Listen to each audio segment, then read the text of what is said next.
Okay.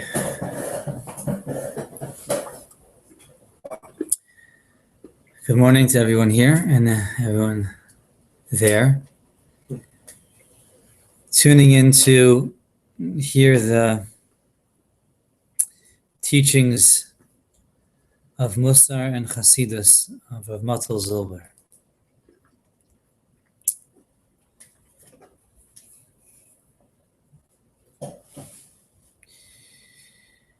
So we are still in an introductory stage, explaining the idea, the concepts implicit in the area of Torah called Musar. We're up to a section called Hisbonenus b'She'ilas HaChaim, contemplation on life's question.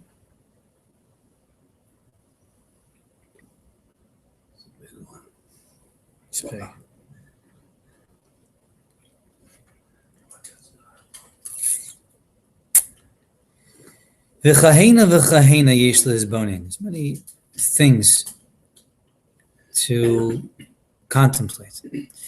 Ki hinei mistovim kan ba'olam yom achar yom. Here we are going about in the world day after day. Yom holech v'yom ba. Day passes, a new day comes. V'chol echad tarud v'asuk b'chayei hayom yom haragilim. Each person becomes preoccupied and involved in the routines of daily life. Mm-hmm. And we live in that world, in that mindset of occupied within whatever our daily life is. And perhaps never may a person stop Lizbonin, to contemplate. Ki ha'adam eino chai la'olam, man does not live forever. V'chayav elu yavo yomo sheyifseko. And this life will come the day will stop. Ki sof kol achad sheholech l'beis olam, because the end of everyone is that they will go on to the eternal world. As we see and encounter and hear daily. That one who has completed his task in this world. Niftar lebeis olamo v'chozer el aviv shebashamayim, passes to the eternal world and returns to his Father in heaven. And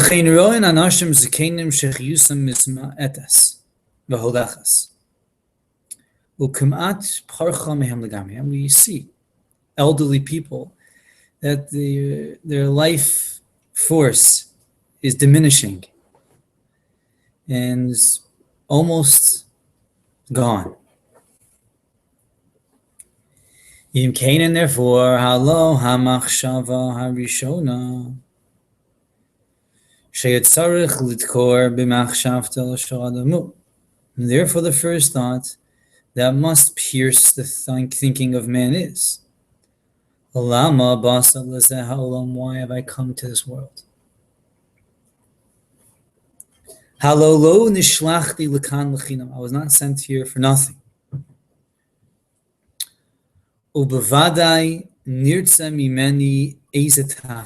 Certainly some purpose is desired of me. And therefore,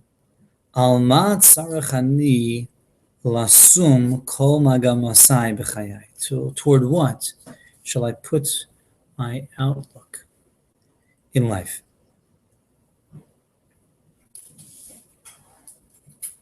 So it's, of course, a very fundamental, elemental idea in the Torah, in the path of the Torah,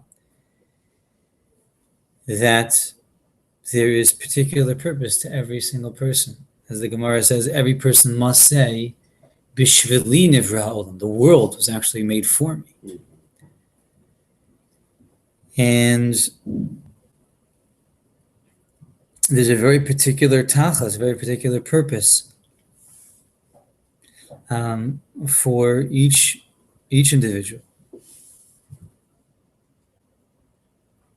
I've quoted here before, it's teaching from the Vilna Gaon, and I did find it quoted, the Vilna Gaon in the source,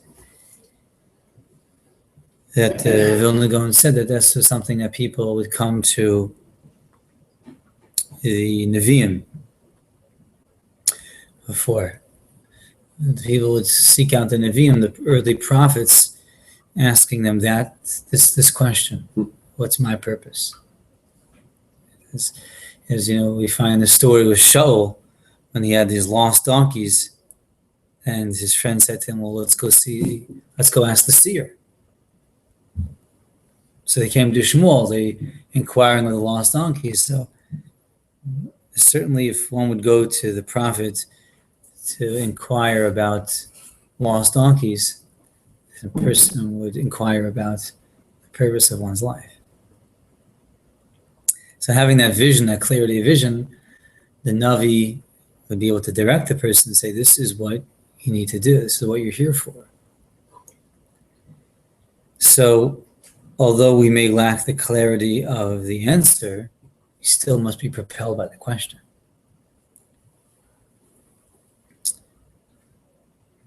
Of course, it's challenging because we get so busy within life that becomes an end itself, even if we're involved in good things.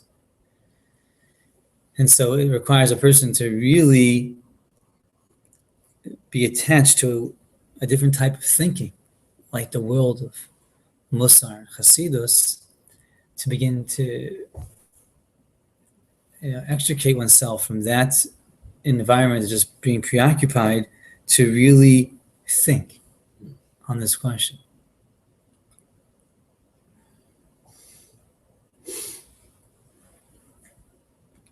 This question, of course, is the whole basis for the Sefer Mesilas Yesharim. The whole book is founded on this question, with the premise that the greater the clarity the person has in this, and the more the person's attached to this purpose, that everything else is built on that.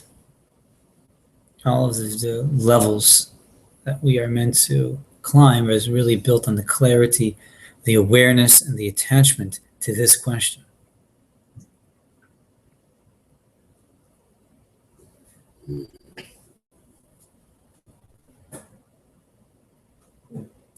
We're not going to involve ourselves right now in what conclusion you may reach from this sort of contemplation. Certainly, if you're thinking about this question and you're attached to the ideas of the Torah that are giving us this yashrus you mentioned last week, this straightforwardness, then the conclusion you reach will be good. It's going to obligate you toward service of God. Ella, the wonder is, why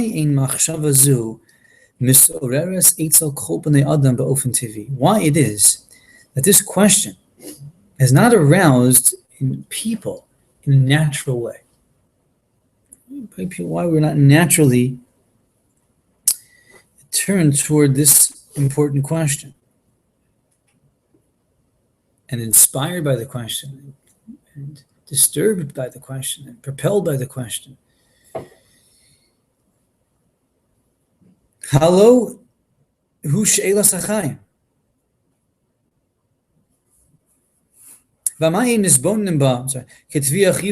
do we not contemplate about it as a something that really is seeking an answer? Hello, hu she'elas hachayim. This is life's question. A Lebens Frage means a life's question. Hu she'ela pshuta mamish. It's a very simple question. Sheyatzarach litkor be'omek nafsho shel kol ben adam. It needs to pierce the depth of the soul of every human.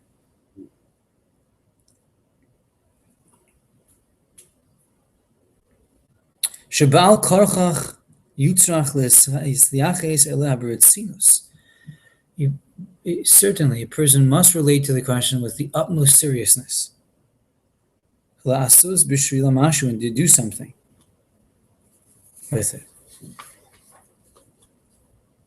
So simply being mizbonin, contemplating the question itself. This is what Mottel is directing us to. The contemplation of the question.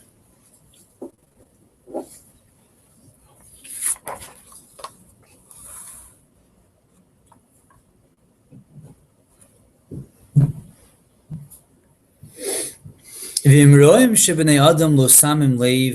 the page. If we see that people don't take to heart this simple, obligating question, and perhaps not even to think about it.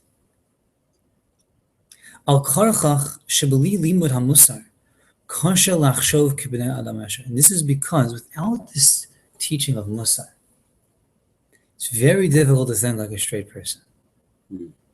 So what this area of Torah does is that it allows us to have a certain yashrus. Anyone that studied even Mishlei or Proverbs or Pirkei Avos, Ethics of the Fathers, and you just simply read it, it begins to make you think in a different sort of way about these important issues. And unless you study the area that sort of inspires the question, a person gets lost in whatever it is that they're involved in.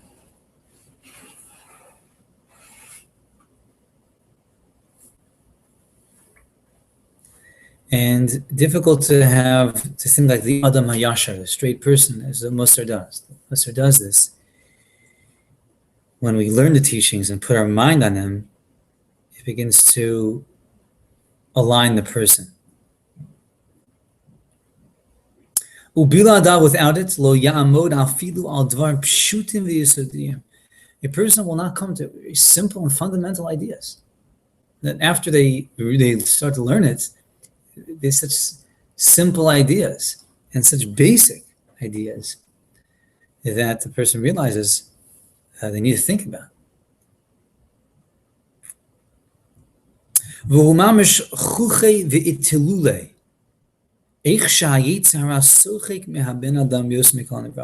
It's a joke how the Yetzer Hara makes a fool of us. So that force that creates the mirage, the imagery, the image that we live in, and each person is lost in a certain world of falseness, distraction, the Yetzer Hara makes a complete fool of the person. Sheyuchal lios b'nei adam she'oskim b'chol mini shtuyos sheba'olam zeh b'ko v'zeh b'ko. That's possible people are involved in such silly things. Each person with their thing that sort of tickles them, that interests them, and where their mind is drawn toward, their emotions are pulled into, and the Yetzer Hara has us involved in this. Now, even people that are involved in the study of Torah, very immersed in Torah and doing mitzvahs. So they're involved in eternal matters, important things. But never to really stop and think about life's question. What are you doing? What are you? What are you? Who are you? Why are you? To really contemplate deep. Why did I come to the world? Toward what do I have to put my whole outlook? And what must I do to fulfill the particular outcome, the particular goal that's desired of me?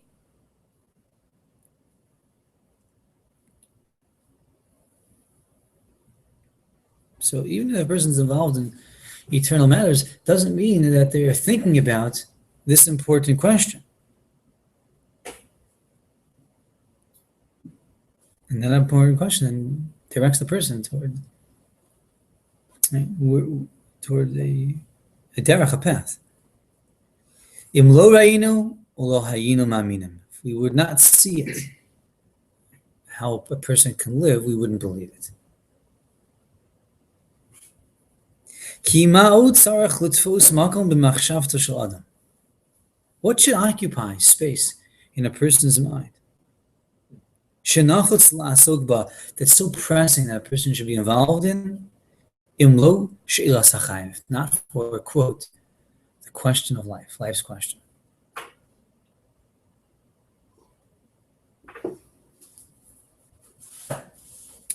How is it possible to ignore it?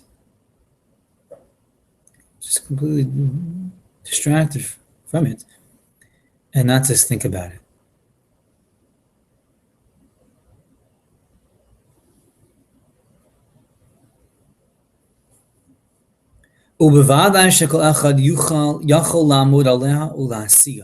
Certainly, says Rav Mottel, it is possible for a person to get a hold of it and to even attain it.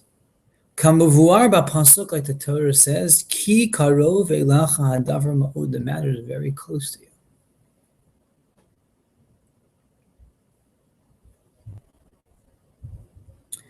Ashreichem Yisrael, a person must immerse himself in this area of Torah called the wisdom of Musar.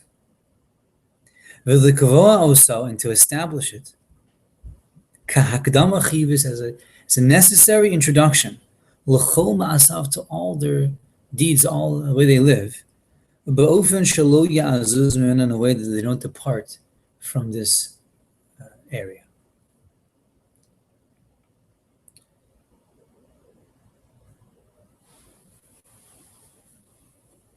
So, of course,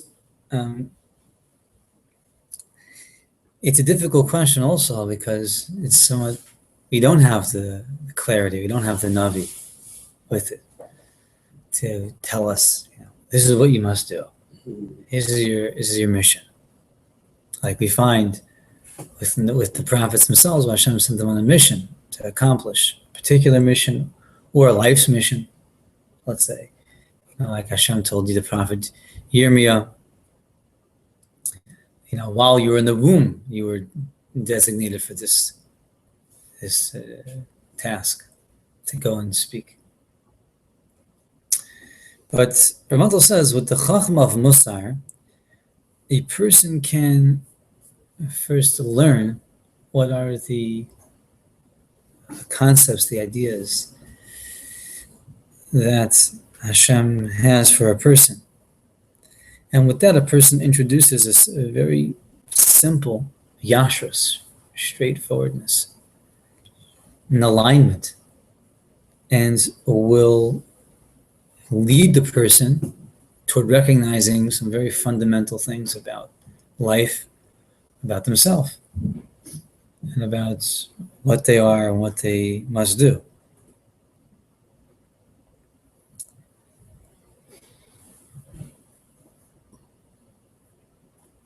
So this is the contemplation of life's question.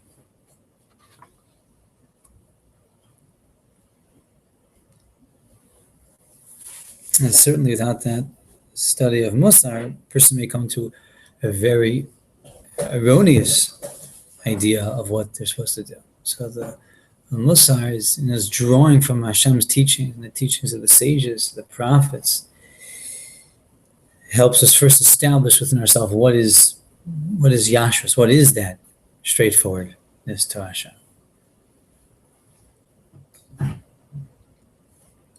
Like we said last week, like what's helpful about being mindful, as people like to say today, if what's in your mind isn't aligned. So the first thing is to immerse ourselves in this area of the Musar. And the Rambam in his work, the Shmona Prakim, the 8 chapters, says that just like there is maladies of the body, there's also maladies of the soul. And we need the Rofa HaNefesh, the doctors of the soul, the sages, to give us the healing that we need. So just like a person will go to a doctor to identify what is wrong, they have a feeling, but they don't know what it is. So they go to the doctors to say, okay, what's going on over here? What do these signs indicate? What's the problem? What do we have to do to remedy it? So too, we go to the Rofa HaNefesh, the Chachamim of the soul, the great prophets, sages, to understand what's the nefesh about, what's the person's soul about. The matters that are a little bit, that are not within our area of knowledge, of being able to precisely understand.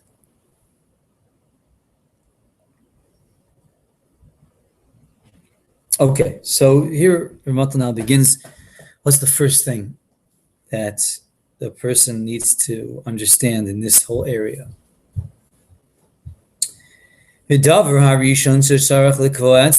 very first thing that a person must establish, that man is responsible for his deeds. Okay, that's the first thing. Achraya is responsibility. We are responsible for ourselves. But everything will be brought to judgment. This idea is so fundamental, so simple in Yiddishkeit, in the Torah's path. The Rambam writes in his book of mitzvos that the very fundamental idea contained in Yiras Hashem, awe and proper reverence and respect of God, is that God is the king of the universe and judge. And therefore, everything is subject to his judgment. And we live in relationship to being responsible for ourselves and the knowledge that nothing will escape Hashem's judgment. Yesod Pashut Biyadus, the very first elemental idea. We are responsible. She'adam achrai al kol maasav. Person is responsible for everything. Ve'yutzrach litein din v'cheshbon l'fnei beis shamala. Person must give us accounting before the heavenly court after life. Al kol tzad v'shal shapal b'chayim chiyuso. And every move that they made in life.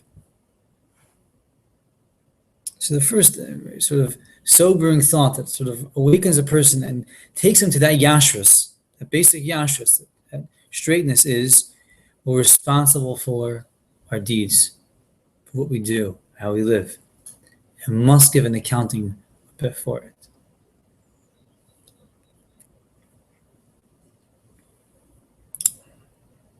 L'dugma, for example, nitain la'adam peladaber. A person is given a mouth to speak, so they have the ability to communicate.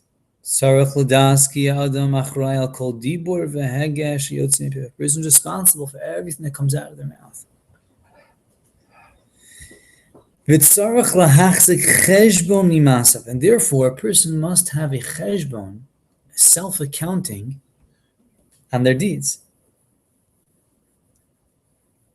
Ukesholech lishon, and therefore, for example, a person at the conclusion of the day goes to sleep.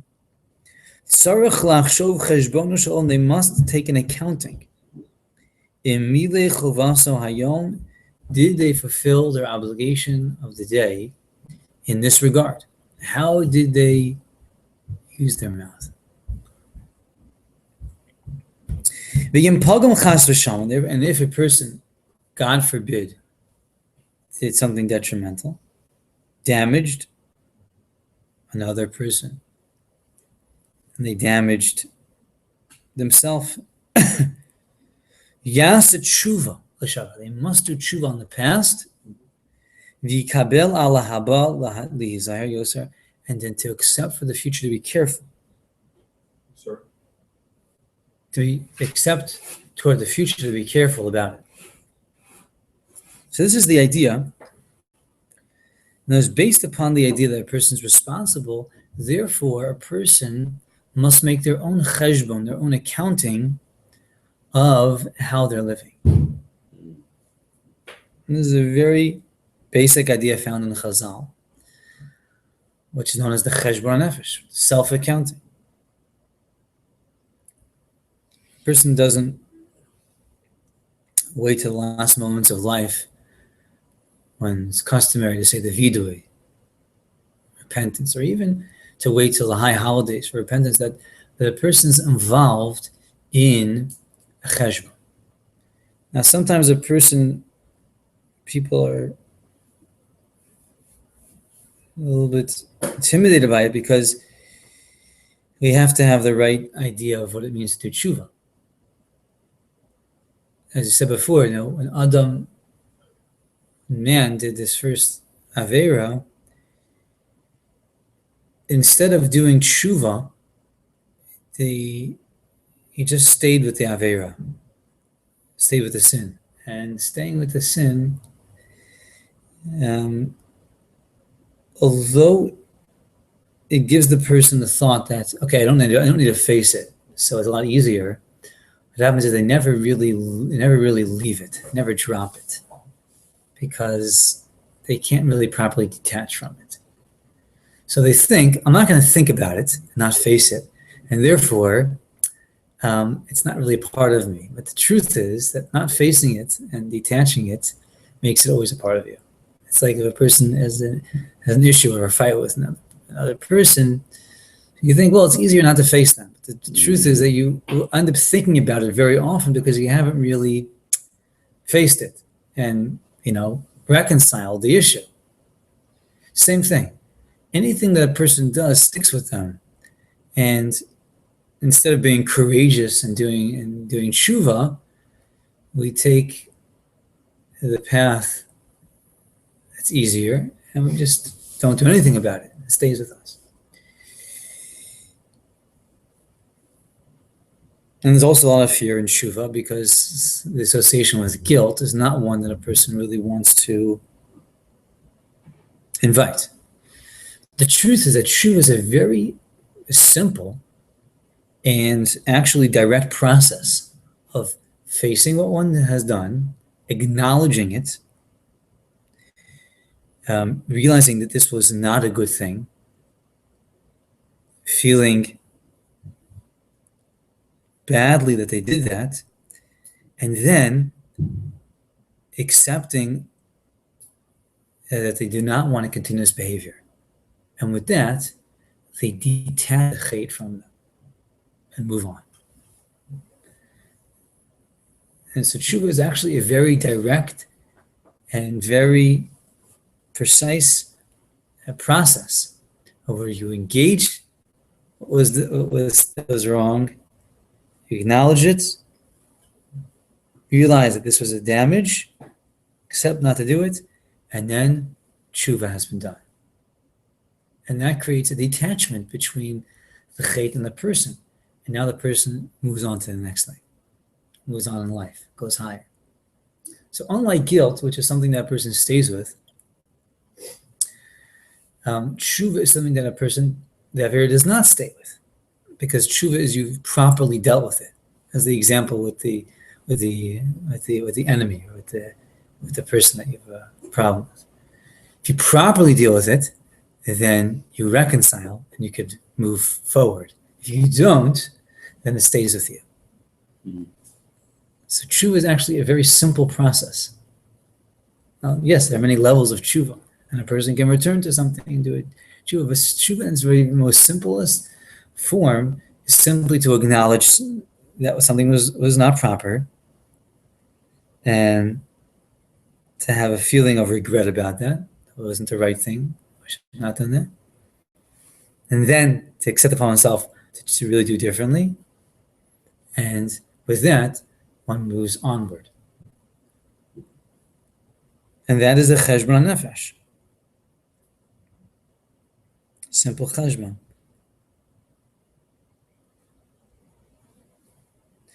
So that this idea of the cheshbon nefesh, the accounting, is because the person is accountable for what they do. And that is the very first and most fundamental idea in living, in being directed toward a yashrus. And therefore, so Mottel is a wonder. So now he's giving the example when it comes to speech. And a person just speaks freely. Free speech. A person just chatters. Devarim b'telim, things of nonsense. The af asurim, things that may be forbidden. Lashon hara, speaking negatively about a person. Late sanas, to behave in a way that mocks things that are serious. Shakar, to lie. Divrei gava, to speak in a way that's arrogant. V'chadoma, similarly. All ways in which a person uses their power of speech in a way that's not good. And the person may never take an accounting. He's responsible for everything that comes out of their mouth. That one must give an accounting before the heavenly court.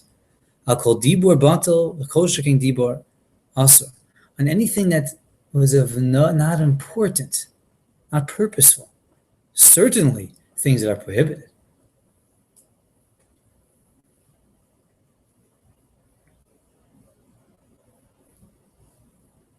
Just an example of a person is just acts in a way that's hefker, is completely free, without having a cheshbon of what happened over there. Was this proper or not? So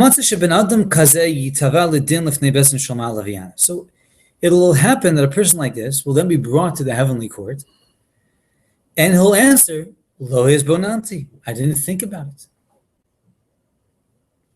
Lo chashafti. I didn't think. She'af pam lo bonanti. Shani chayiv lahachsich cheshbon al kol ma'asai. I never thought that I'm responsible to make a cheshbon, to an accounting of my deeds. And that in the future I am going to have to give judgment on it. So then the heavenly court, our Mottel plays out, will respond. Why didn't you think? What world did you live in? Why did you live a life of just the common individual without accepting the responsibility of what you must do? You should have learned Torah. You should have studied Musar. Then you would have known and realized you're responsible for your deeds. And then all the celestial beings, when they hear these strange words of the person's defense or lack of defense, they're going to just break out in laughter. It's a bitter laughter, a bitter gelachter. It's a bitter laugh. What type of response, what type of defense is this?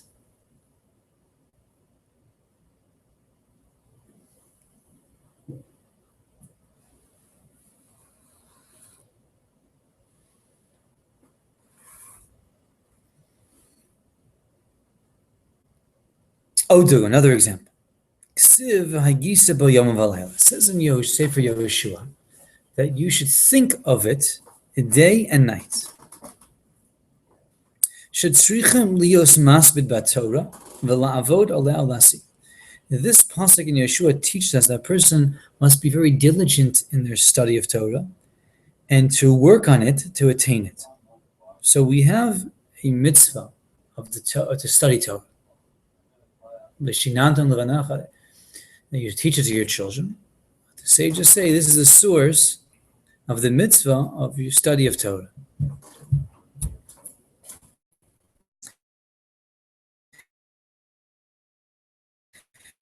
And that study is to be done. And what they should put their activity of Torah as a constant, day and night. So to be constantly immersed as much as one is able to with the responsibilities of life to study. So this pasuk in Yeshua really instructs us how is the study of Torah to be done.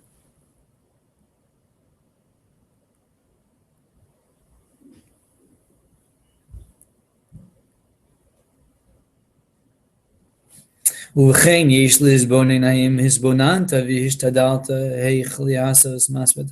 a person has to think, for example, have I thought and strove, how am I to be more diligent in Torah?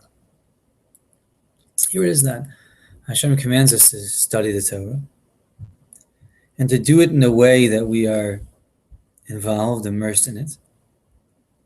Have I thought, how do I do this better? More. Ha'im yanta heich lashis etza lihimalet mehayetzar ashel bittul Torah. Have I contemplated how I can think of advice to be extracted from the Yetzirah, the inclination of not to study Torah? Atzlus, or laziness, just getting involved in things of unimportance. Chadama, similarly. So there's so many distractions out there. And I could be involved in the study of Torah. And there are many things that distract the person. Not essential for a person to be involved. And have I thought, how do I deal with those types of distractions? Like a person can spend, many hours like surfing the internet, for example, just in a sense of wasting time.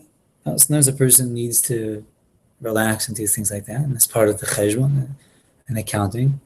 But sometimes a person is just falling into a trap of just completely wasting time.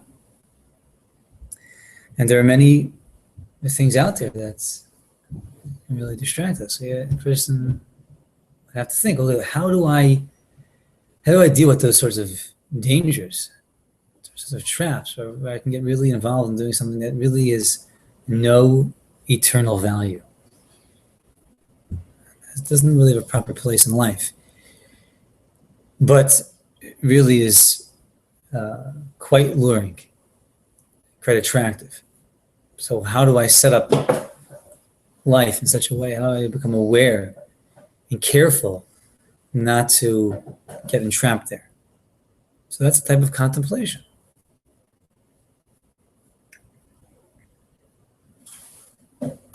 If a person finds that they've damaged in this area, has the person made an accounting?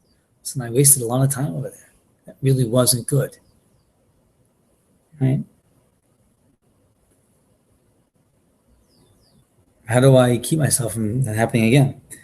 What did I gain? What did I lose?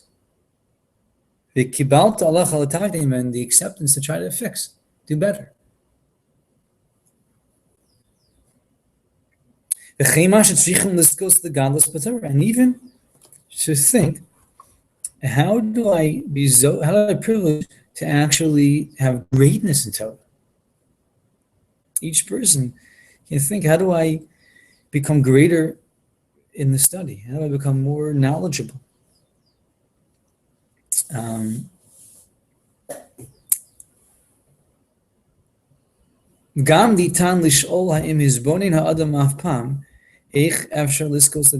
a person thought about this, how can I be privileged to greatness in this area? Right? In all of life, all the deeds are really based upon our study of Torah. how it influences us, and how we're immersed. And so that's something of such primary importance in the Jewish path is study. How do I make more time for study? How do I make that a more important part of life?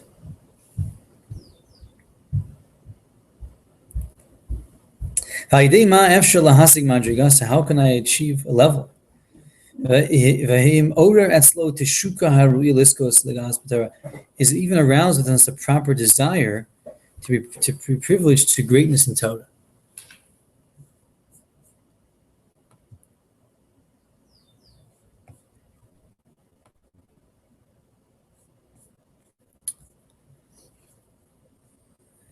One moment here.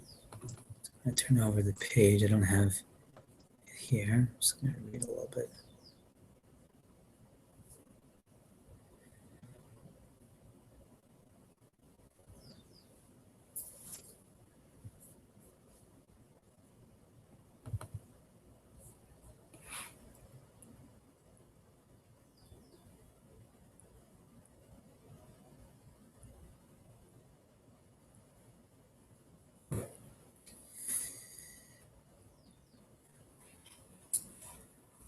Oh, dugma nosafes. One more additional example. One example.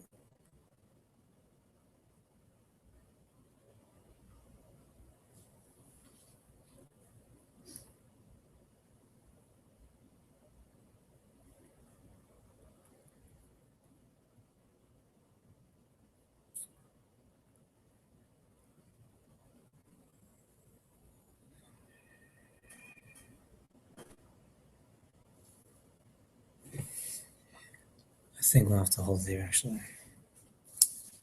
So we'll pause here for another example. And we'll pick up with this example he's going to bring about Shabbos on the same lines. Okay, so learning this Torah is a good way to start our week. And to really direct ourselves to be more focused, more accomplished this week on these important ideas that Rav Mottel is raising for us, and to have a very successful and productive week in important issues of life. Okay.